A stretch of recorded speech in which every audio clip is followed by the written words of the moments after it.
ወደማይወጣበት ቦታ መሄድ ቢችል እላለሁኝ እኔ። ወደዚህ ትክክል አይደለም ወደዚህ አዎ ወደዚህ ከፈለክ ደን ምክንያት ሊኖርህ ይገባል። ትክክል። አይ ከዚህ በፊት በግሪክ በኩልና በጣሊያን እንትን የሚሉ ስደተኞች ሞር ግሪክ ኢኮኖሚዋን ምናምን ትንሽ የወደቀ ስለሆነ አይመልሱም የሚባል ነገር ነበር ከዚህ በፊት።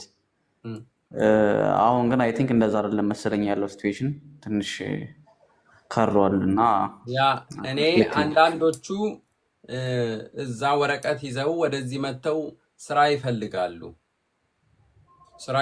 ያው መጀመሪያ የ3 ወር ያው ቪዛ ፍሪ ነው ለ3 ወር ስለምትመጣ ምናምን ከዛ በኋላ ስራ የሆነ ሰው አንሜልድ ማድረግ አለበት አንተን ወይም ማስመዝገብ መቻል አለበት።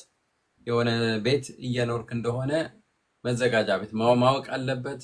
ከዛ በኋላ እንትኑ የምክር አገልግሎት መውሰድ ትችላለህ እና ያ ሊጠቅምህ ይችላል።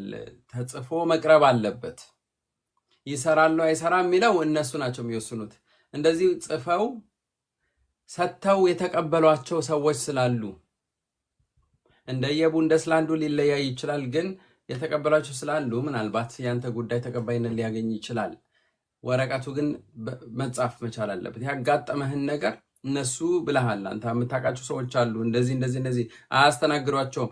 ቢያንስ እሺ ሂድና ያላስተናገዱበት ሁኔታን ለመግለጽ ሞክር። ገብቶሃል? በጣም አስፈላጊ ነው። በዚህ ረገድ ወይም ይሄንን ሞር እንዲገለጽልህ ከፈለክ ምናልባት በግል በውስጥ መስመር መጻፍ ትችላለህ። በደንብ አድርጌ ጉዳዩን ላስረዳህ እችላለሁኝ እና ሌላ ያን አለችኝ። ያን ባለችኝ መሰረት ነው እኔ ከካምፕ ከሚያክሙ ዶክተሮች ነው አጽፌ ወሰድኩት። ምክንያቱም እዚህ ብዙም ሊተባበሩኝ ፈቃደኛ አልነበሩም።